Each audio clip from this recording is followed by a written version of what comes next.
E aí, bora lá para mais um podcast de Indústria 4.0 da Aquário Software? Eu sou Dulce Siqueira, consultora de projetos, e hoje vamos falar da Indústria 4.0 na vertical de saneamento básico, o saneamento 4.0. A rede de tratamento e distribuição de água é uma poderosa fonte de dados. Como as tecnologias habilitadoras da Indústria 4.0 podem minimizar o desperdício e tornar a gestão da água mais eficiente? Nesse episódio, iremos falar sobre como a tecnologia pode ajudar no saneamento, melhorando a qualidade, a excelência operacional, conectando silos de informação e ampliando o acompanhamento dos indicadores operacionais. Fica com a gente, vamos lá!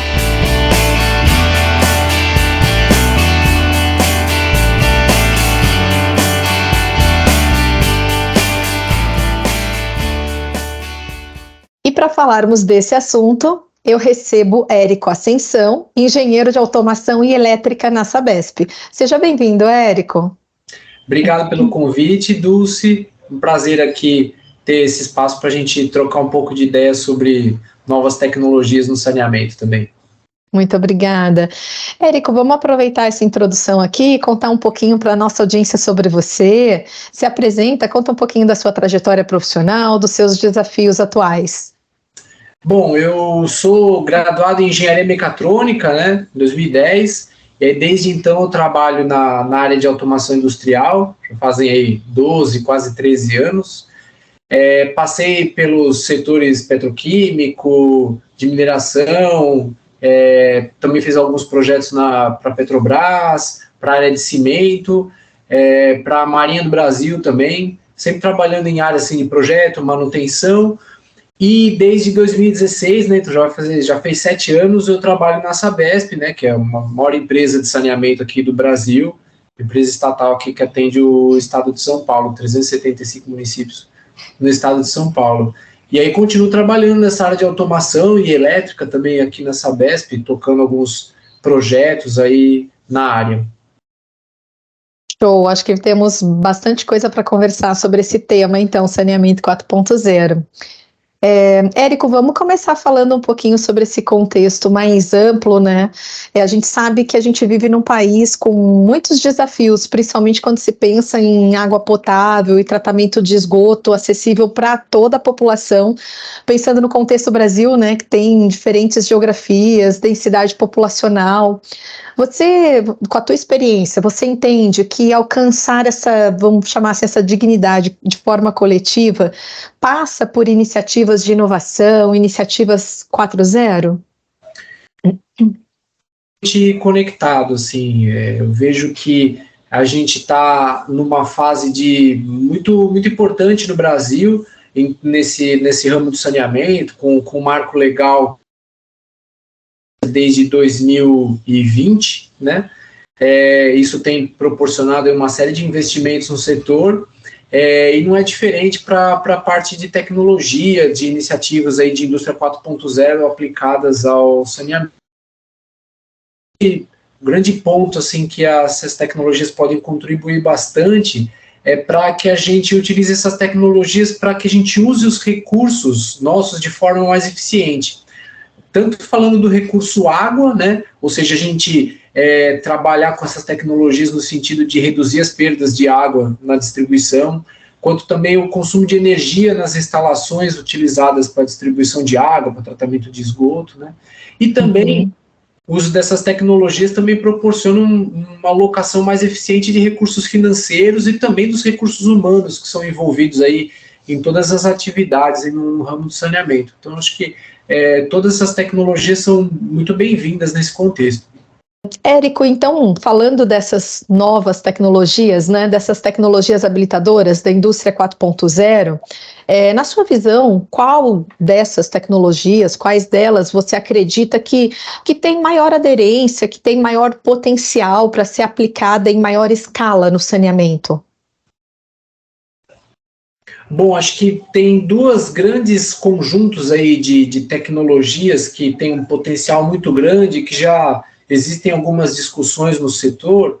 Uma é a questão da medição inteligente, né? Ou seja, a capacidade que a gente tem de utilizar tecnologias de transmissão de dados para diferentes medidores espalhados em toda a rede de distribuição de água e também na rede coletora de esgoto, né?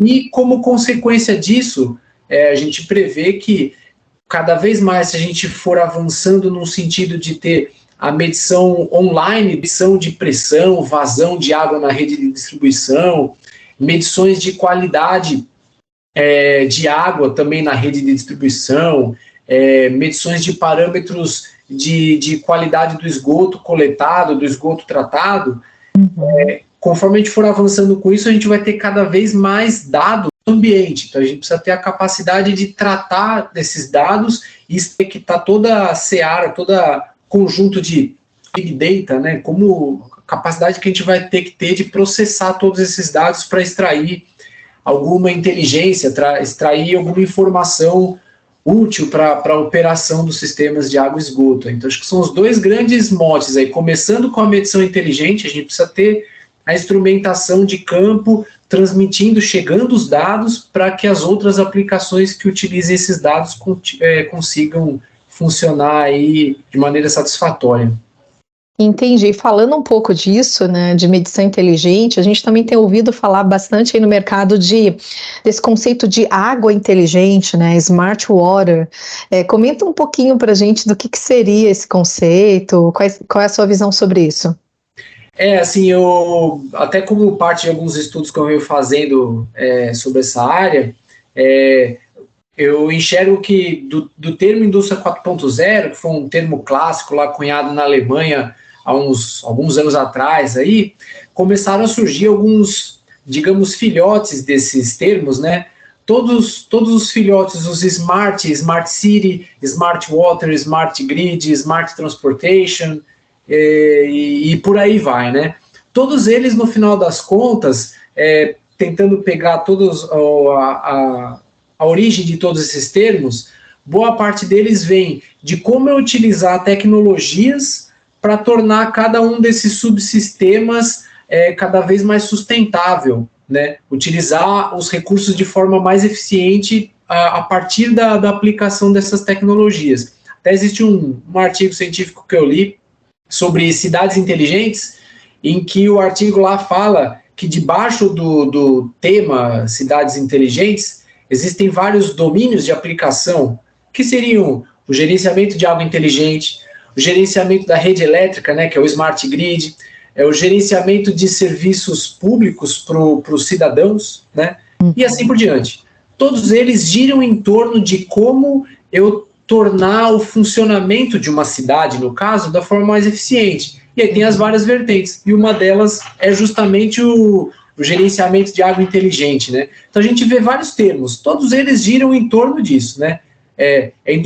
Saneamento 4.0, Smart Water, gerenciamento de água inteligente, todos eles giram em torno dessa ideia de como eu aplicar tecnologias de vanguarda provenientes aí da indústria 4.0 para que eu torne todos esses sistemas mais eficientes, né? Utilize os recursos de forma mais eficiente. Legal, e aí pegando o gancho nisso que você está falando aí de maior eficiência, eu imagino que quando a gente fala em gestão de perdas, é um tema bastante relevante para o contexto do saneamento 4.0.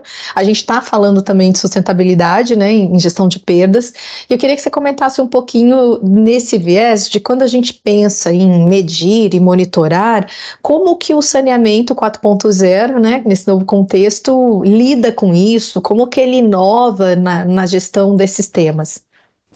Bom, existem já alguns trabalhos aí no meio acadêmico, e isso já vem se traduzindo também nas principais operadoras aí de saneamento pelo mundo, de como eu conseguir primeiro, assim, o primeiro passo evolutivo numa ideia assim de um roadmap para se ter um sistema de gerenciamento de água inteligente, começa na instrumentação, começa em eu gradativamente ampliando o parque de medidores inteligentes, ou seja, aqueles medidores que eu consiga transmitir o sinal de medição que seja de hora em hora, ou às vezes até de 15 em 15 minutos, enfim, na frequência que for possível, para um sistema que vai coletar esses dados e a partir desses dados gerar uma série de análises. Então já existem análises, por exemplo, de você pegar comportamentos de consumo dos clientes e a fazer previsões de demanda de água para você conseguir avaliar qual que é o comportamento de uso durante um dia, durante um mês, durante uma semana, durante o ano, dependendo das estações do ano, correlacionando com o clima, correlacionando com eventos, por exemplo, feriados, enfim, você consegue traçar vários perfis de demanda. E até existem alguns estudos muito interessantes que, usando uma medição de um hidrômetro, assim, numa casa, eles conseguem, pelo perfil de consumo, identificar em que período do dia alguém usou a máquina de lavar roupa, ou alguém está tomando banho, ou alguém está fazendo irrigação no jardim.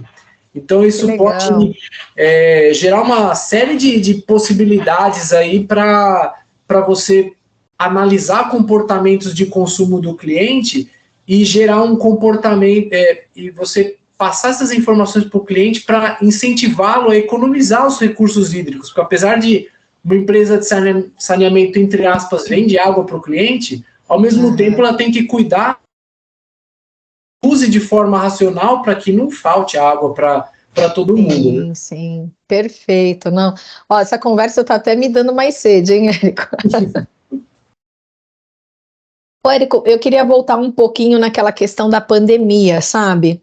E verificar com vocês, assim, se naquela ocasião do isolamento, em que acho que também mudou um pouco o comportamento, né, do consumo, você teria alguns exemplos, assim, de aplicações ou de estratégias que vocês adotaram de saneamento 4.0 para as cidades do litoral sul de São Paulo, por exemplo? Bom, até importante, né? Você citou a questão do litoral sul, né? Eu atuo aqui na região da Baixada Santista, né? No litoral de São Paulo. Nós, durante a pandemia, houve uma mudança muito grande assim, no comportamento de consumo. Acho que uma das principais mudanças, pelo fato de ter naquele primeiro momento comércios fecharam, muitas pessoas passaram a trabalhar em home office, então o perfil de consumo, o consumo migrou de um perfil comercial para um perfil mais residencial, né?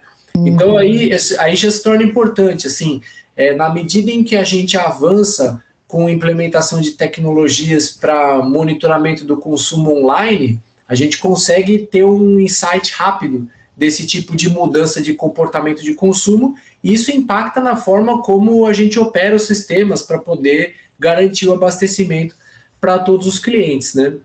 E aí tem também alguns aspectos, assim, mais, assim, comportamentais dentro de uma operadora de saneamento, né, como a Sabesp, tem algumas questões do ponto de vista de como a gente continuou tocando as nossas atividades, né? Sem as tecnologias tradicionais aí de telemetria, sistemas supervisórios, equipamentos de transmissão de dados, a gente não conseguiria operar o sistema, ainda mais numa situação de pandemia, com restrições de equipes irem para campo e tudo mais. Então, todas essas ferramentas de nós, ainda mais, sempre são importantes na pandemia.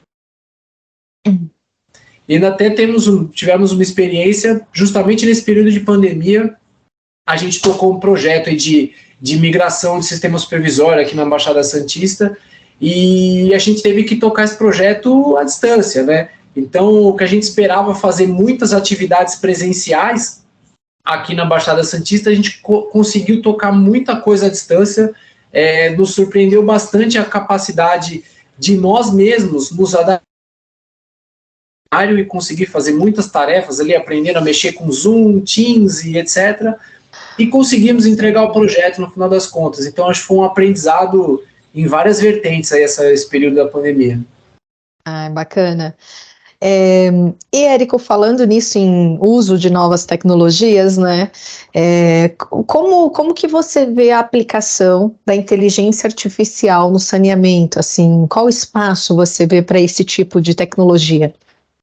Acho que, assim, uma vez a gente tendo aquela lagoa de dados, né, do Big Data, estabelecido, assim, dentro de uma empresa de saneamento, começa a se abrir a oportunidade para implementação de tecnologias como inteligência artificial, né?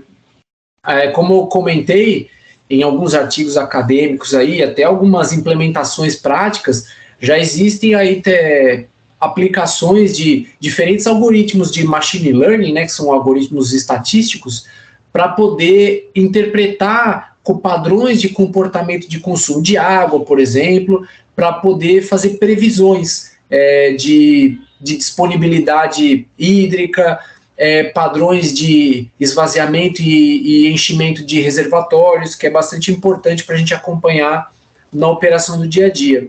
E outra vertente também, a gente fala muito também do atendimento ao cliente, fala muito em água, de entregar água na casa do nosso cliente, mas também tem algumas aplicações mais no nosso ambiente interno, operacional, né? Uhum. Então tem algumas questões, por exemplo, de aplicações de medição de temperatura e vibração de grandes motores elétricos, que a gente consegue também, através de algoritmos de machine learning, traçar perfis de comportamento desses equipamentos, e uma vez que a gente detecta um comportamento anormal, esses padrões, esses gráficos, aí, aquelas curvas de vibração, podem me dar uma resposta do tipo, eu preciso fazer uma lubrificação no lado do acionamento desse motor, ou preciso substituir o rolamento. Então também tem essas aplicações de inteligência artificial até para manutenção prescritiva, preditiva, enfim, né?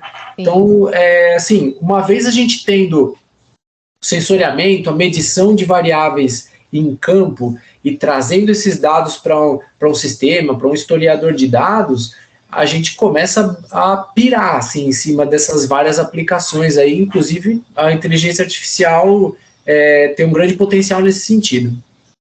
Abre muitas possibilidades, né, Érico? Mas eu queria que você aprofundasse um pouquinho um gancho que você começou a falar aí, né, que vocês olham bastante para clientes e tal.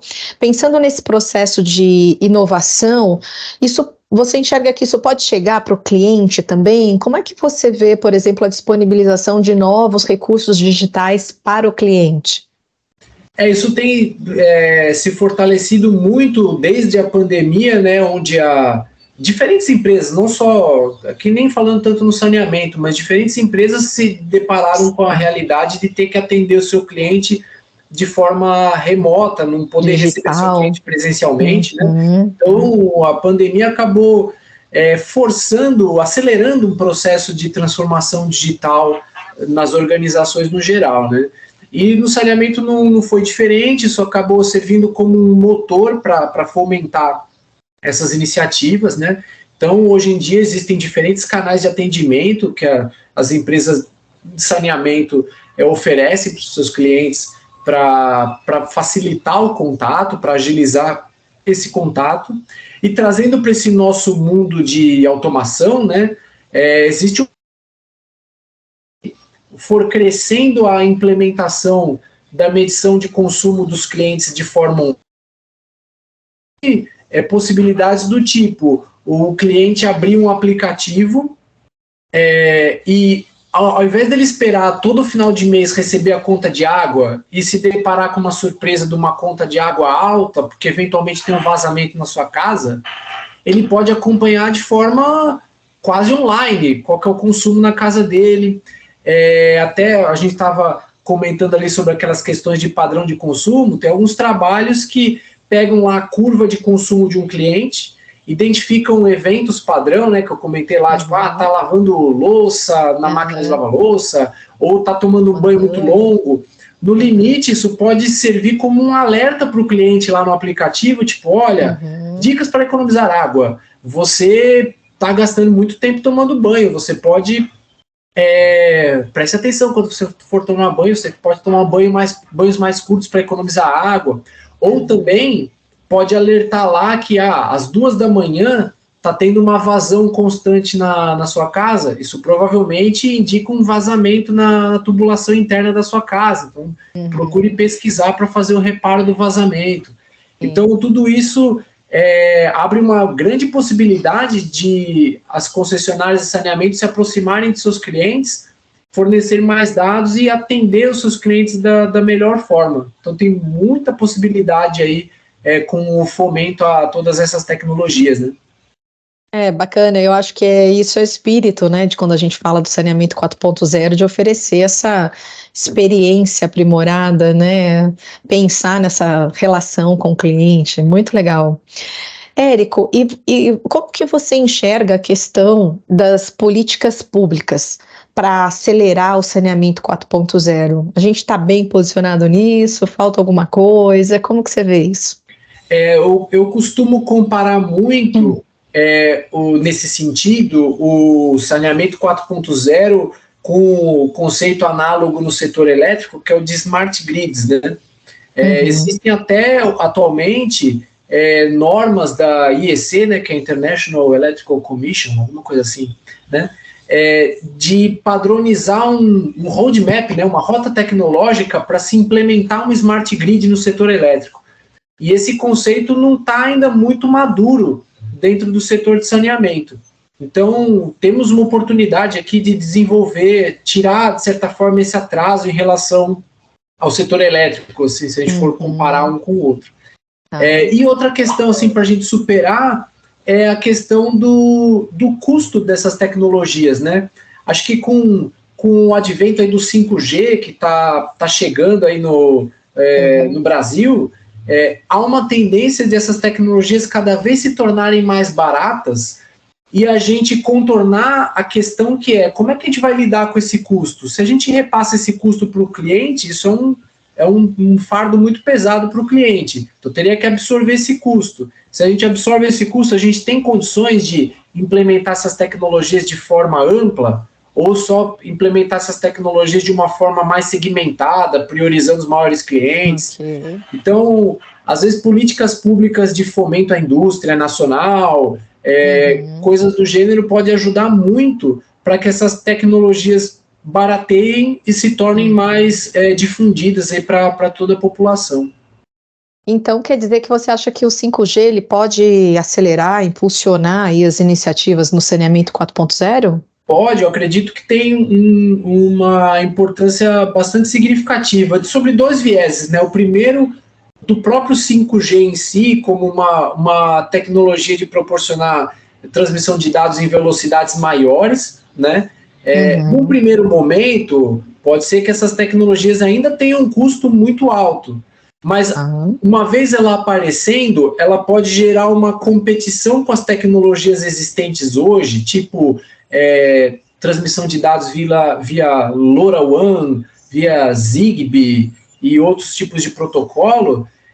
Esses outros protocolos podem acabar se tornando mais baratos enquanto o 5G vai se desenvolvendo. Então, de qualquer forma, a gente pode se beneficiar com uma maior competição entre todas essas tecnologias e depois, quando a gente tiver o 5G como uma tecnologia mais difundida, a gente desfrutar do grande potencial que ela tem enquanto ferramenta de alta conectividade, altas taxas de transmissão de dados, né?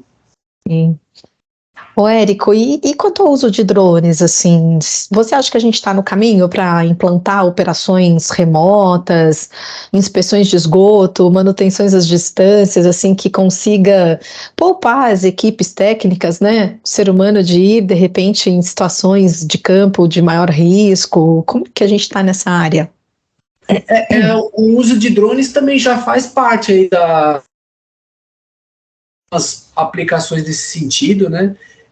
O pessoal, indo mais para o pessoal de engenharia civil, né, eles têm usado bastante para fazer inspeções em barragens, né, de água, barragens de grandes reservatórios. Isso ajuda no acesso para ter algumas imagens topográficas, assim, é bastante interessante. Teve um trabalho muito interessante que foi desenvolvido aqui na Baixada Santista, que aqui como uma região metropolitana, quanto a região metropolitana de São Paulo, mas aqui a Baixada Santista também é uma região metropolitana, e nós sofremos também com alguns problemas parecidos, que é o de ocupação de áreas irregulares, né? E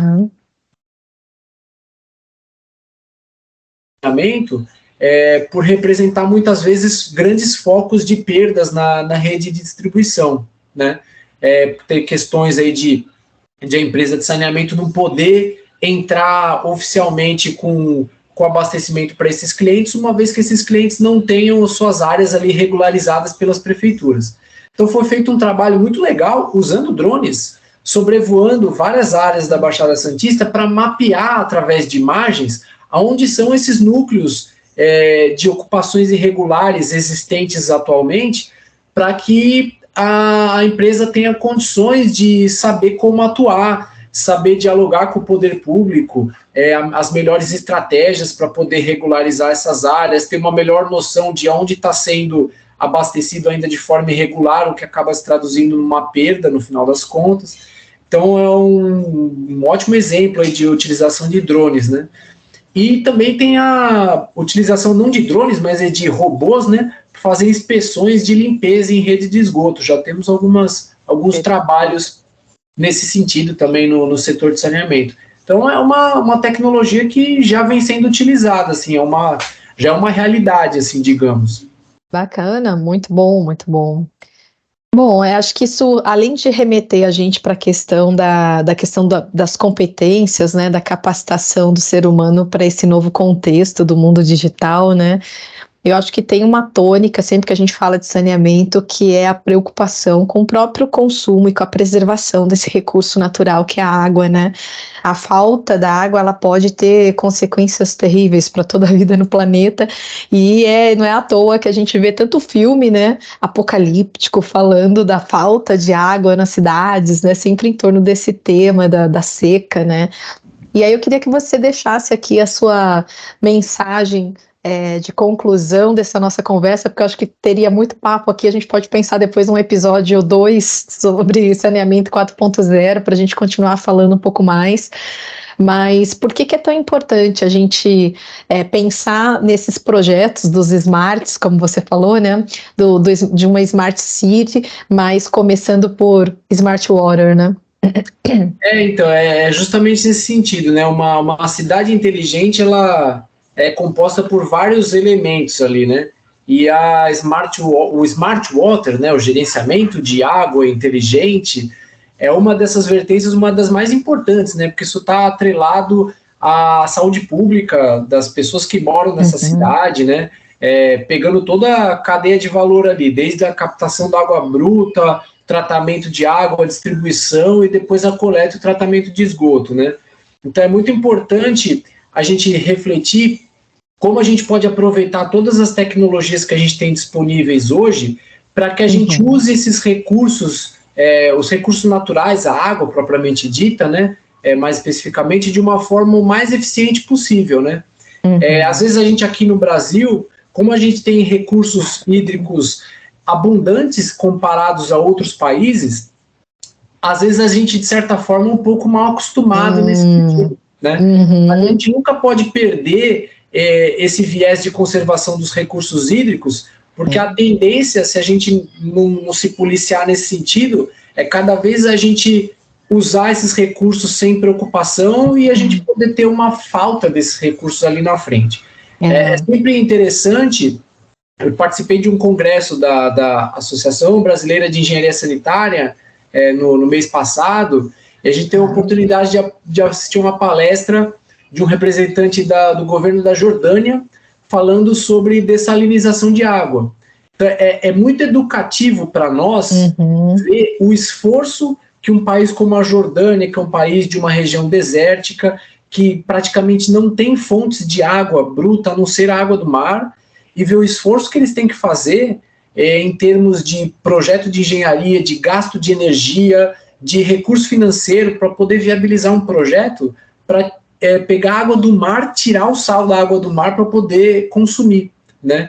Então, é muito importante a gente sempre lembrar, se a gente usar os nossos recursos hídricos de forma racional, a gente sempre vai ter ele aqui disponível para a gente utilizar, a gente não vai poder sofrer como alguns colegas nossos aí espalhados pelo mundo às vezes sofrem muito, né, pela falta desses recursos. Nós somos privilegiados nesse sentido, né, em termos de recursos naturais aqui no Brasil. Nem sempre essa preocupação é uma frequente aqui para nós, mas sim a gente pensar nisso, pensando nos próximos, olhando para frente, né, futuro, os próximos anos. Érica, eu queria te agradecer muito, viu, pelo seu tempo, sua disponibilidade em estar conosco aqui nessa conversa de hoje.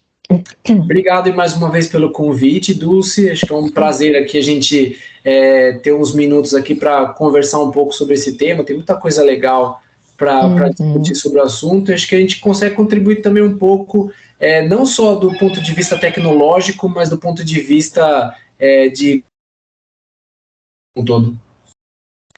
Legal, tá ótimo.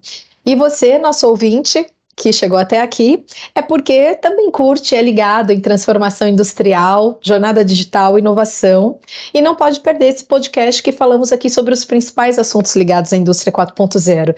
Semana que vem tem mais podcast, afinal aqui é o lugar das top trends em indústria 4.0, o canal da Aquário Software, uma empresa de 39 anos dedicada a colaborar na jornada digital das indústrias. Deixe o seu like, siga nossos canais e até semana que vem.